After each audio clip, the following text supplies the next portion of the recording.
Hello, good morning, my dear children. We continue the same chapter, part 1, his first flight. In the last class, we noticed young seagull dives for food, the thirsty for hunger made him move out of the ledge. He was surprised enough at his mother's ignorance of his pitiful condition. So when he came out, he begins to fall down with a scream as soon as he dives, falling down into the water. The moment, so though he was afraid of drowning, but he tries to spread his wings outwards and begins flying. He feels a little dizzy, but all his fear disappeared. Then he soared slowly downwards and upwards. He could finally fly on his own.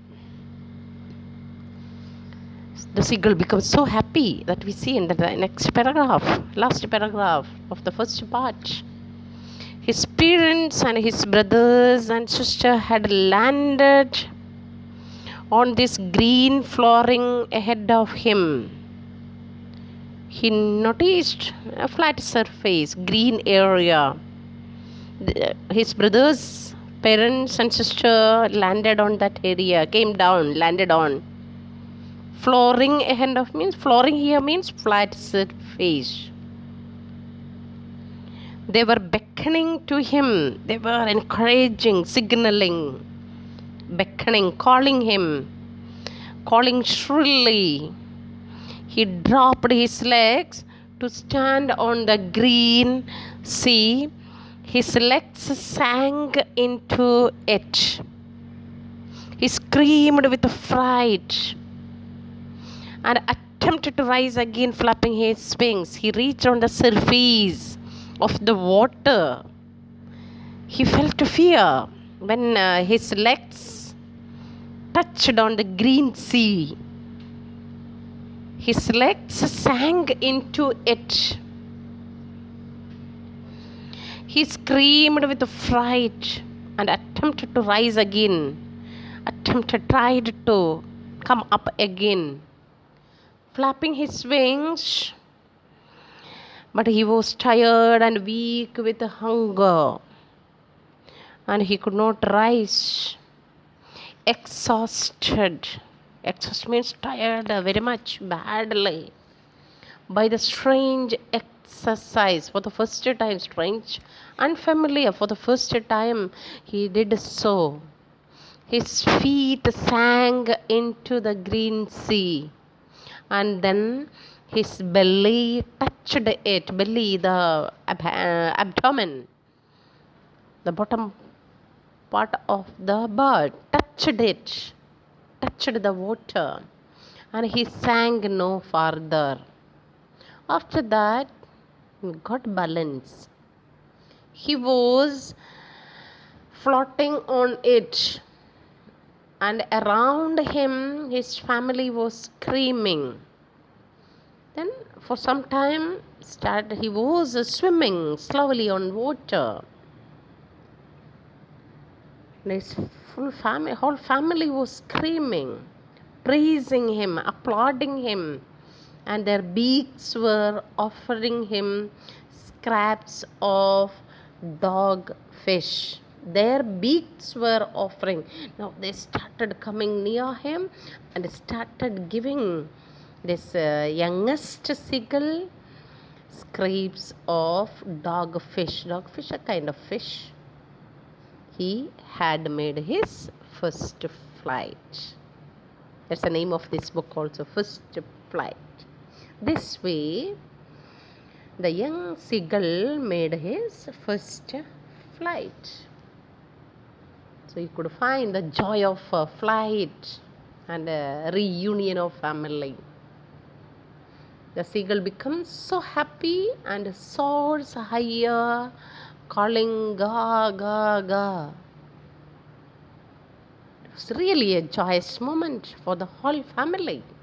His brothers and sister, along with his parents, come near to encourage and cheer him. The seagull successfully made his first flight. Got it clear? Now we come to the second story. The black aeroplane. In the story, the narrator was flying to England to enjoy his holiday.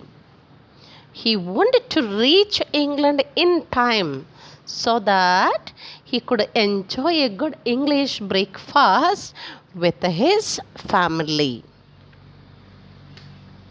See what happened while he was flying to England. Second story, the black aeroplane. The moon was coming up in the east. Moon was coming up in the east behind me, rising up in the east behind me. Me is the narrator. There wasn't a cloud, and stars were shining in the clear sky above me. Stars were shining, gleaming. There wasn't a cloud in the sky. I was happy to be alone, high up above the sleeping countryside. He was all alone in the black aeroplane.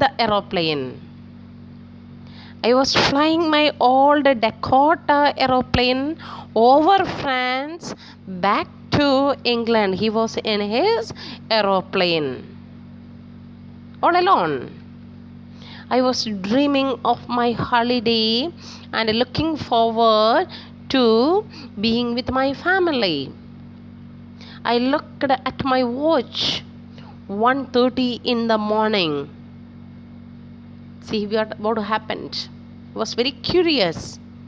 He was eager to reach home, and he wanted to have the breakfast with his family. I looked at my watch, 1:30 in the morning. I repeat the paragraph. The moon was coming up in the east behind me, and stars were shining in the clear sky above me. There wasn't a cloud in the sky. I was happy to be alone. The weather was fine. It was very clear, no cloud. If there is cloud, it's very difficult. It takes time. So he was happy to be alone, high up. He enjoyed flying the plane. I was flying my old Dakota airplane over France back to England. I was dreaming of my holiday and looking forward, waiting anxiously to being with his family. He looked at his watch. It was 1:30 in the morning. I should call Paris control soon, I thought, because he's reaching. As I looked down past the nose of the aeroplane, I saw the lights of a big city in front of me. He was near. I switched on the radio and said, Paris control, Dakota DS088 here. Can you hear me? I am on my way to England. Over. He contacted with the tower control center. As he was so happy and he was very much excited to reach home, he thought, yes, I must inform. It's time to inform the control room. So he informed I should call Paris control soon. I thought as I looked down past the nose of the aeroplane. From there he could see from the window, from the glass. I saw the lights of a big city in front of me. And he switched on the radio and said, Paris control, Dakota DS088 here. Can you hear me? I am on my way to England. Over. The voice from the radio answered me immediately. DS088, I can hear you. You have to turn 12 degrees west now. DS088, over. They get the instruction which direction the aeroplane must be moved to pilot to control the plane. So the information, the instruction came from the tower and told him to turn 12 degrees west now. I checked the map and the compass. Compass, which is an instrument. It is an instrument to show north-south direction. Switched over to my second and last fuel tank and turned the Dakota 12 degrees west towards England. He turned the plane 12 degrees to west towards England, in the direction of England. I will be in time for breakfast, I thought. A good big English breakfast. Everything was going well. It was an easy flight. He was just reaching. He just controlled the plane, looked at the compass. He turned the plane 12 degrees towards west side, towards England, and switched over to my second and last fuel tank. Other all tanks finished, and last tank he switched over to that tank. Was so happy. That's why he said he would be in time for breakfast. A good big English break. He was thinking about the breakfast with his family. Everything was going on well. Very easy flight it was. Paris was about 150 kilometers behind me when I saw the clouds. Then there started the formation of clouds. Paris was behind him, 150 kilometers behind him. Then he saw the clouds, storm clouds. They were huge. They looked like black mountains standing in front of me across the sky. I knew I could not fly up and over them, and I did not have enough fuel to fly around them to the north or south, to turn to other directions. Not having enough fuel. He knew it very well. He needs more fuel to take around these clouds and to fly up. He can't. He knew it very well. He could not do all these things.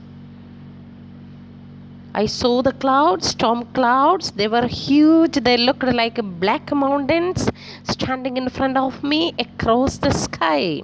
I knew I could not fly up and over them, and I did not have enough fuel to fly around them to the north or south.